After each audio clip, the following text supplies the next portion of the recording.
Hi, how you doing? Justin here. Welcome to TR-102, part of the transcribing course, and this lesson we're going to be learning how to write tab. Now, to transcribe obviously involves writing down the scribe part there, right? So it's really important that you learn how to transcribe. I don't think really a video lesson is probably the best medium for teaching writing. I believe that writing and reading is going to be the way to do it. So I would really strongly suggest that you get over to the website and read all of the different symbols that you're going to use, and then do the bunch of exercises at the bottom. You're going to be copying some stuff out and writing down the A minor pentatonic scale on some tab paper and checking it against mine, that kind of thing. That's how you're going to learn how to write down. But I can give you a few little hints, right? So the first thing is make sure that you're using a pencil, not a pen. Right? I prefer using a mechanical pencil because they stay sharp easier. They're a bit, just generally a bit cooler. So I would recommend getting a mechanical pencil, but a regular pencil and a pencil sharpener will do just fine. Second thing, make sure that you get a good eraser. A bad eraser will just smudge all your work and make it look really messy and horrible. So get a good eraser. They're usually very soft. Stabilo, I think, is the brand that I like. Not that I'm trying to be all weird about erasers, but there are good erasers and bad erasers, and the Stabilo classic ones are the ones that I think are the best ones, if you're interested, being that they are not particularly expensive, really. Okay, let's move on before you just think that I'm really weird. Now, the next thing really important is that you've got to try and keep your transcriptions neat. And usually the way that I can explain that best is to space everything out, right? There's not going to be many trees that are going to go under because you happen to write your tab really close together and manage to fit the whole of the Stairway to Heaven solo on one line. All that it's going to mean is that nobody will really be able to read it, right? So make sure you space your notes out really evenly and clearly. I'm not saying that you just put 2 notes on each line. That would be ridiculous. So have a look at the ones that I've done and just see that the notes are nice and clearly spaced.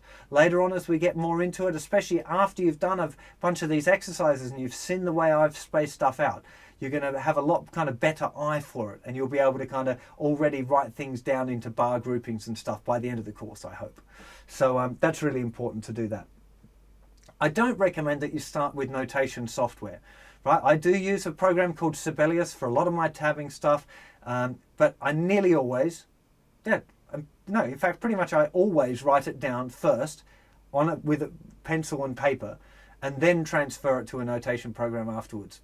And the thing with a notation program, it's good for giving to someone else, right? So if you've got to give your tab to your friend or to a magazine or whatever, then it probably wants to be a proper tab, not a handwritten one. But for you, for learning right now, I'd really recommend that you learn to do it by hand first. I think that's kind of important.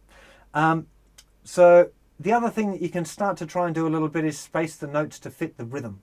So if you've got notes that are faster, like, you would write them slightly closer together, not close together so it's not readable, right? Even if they're really fast, right? You still make sure that it's very legible, but you would write those slightly closer together than you would a note that's held for a long time. Just visually, it'll give you a nicer reference point when you're writing, and you'll find, again, as you go through this course, I give you the rhythm at the top and you're going to write your tab underneath. So it'll kind of give you a feel for doing that, how to space it out nice. At least that's my intention.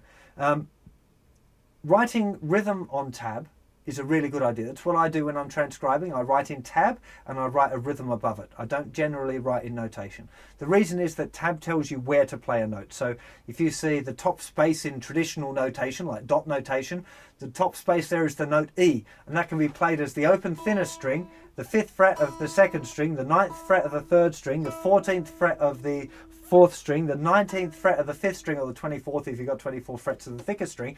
That's all the same note. Not very helpful. So I think tab is better in that respect, but tab by itself is missing rhythm.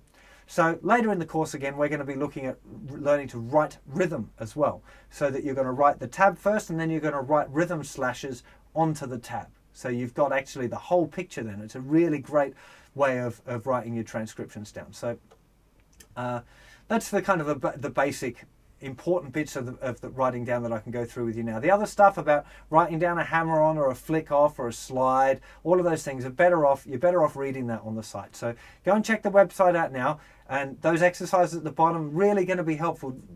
Don't just try and skip over stuff. I really don't recommend that you do that. It's a bit like, you can. I'm not there sitting over your shoulder at school going, make sure that you write down, It's not like that, right? But if you miss out stuff and you're lazy about it, the only person that's going to miss out is you.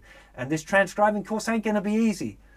I'd love to tell you that it is. I really would. I'd love to say, yeah, this is all going to be so easy and smooth and everyone can do it. But it's not like that, you know. And these kind of skills, this is easy. Writing your tab out is easy. So enjoy this easy stuff while you can, you know. So hope you make sense of all of that lesson. And if you've got any questions, leave them on the forum. Remember, it's really important, the forum thing, especially with these kind of courses. If you've got a question, you put it on the forum. I can answer you and I can improve the course for everyone else. So, you know, use the force. Okay, the next lesson on the website is about transcribing software, so you might want to check that out. I think the next video is going to be all about the pause. Like that. See you soon.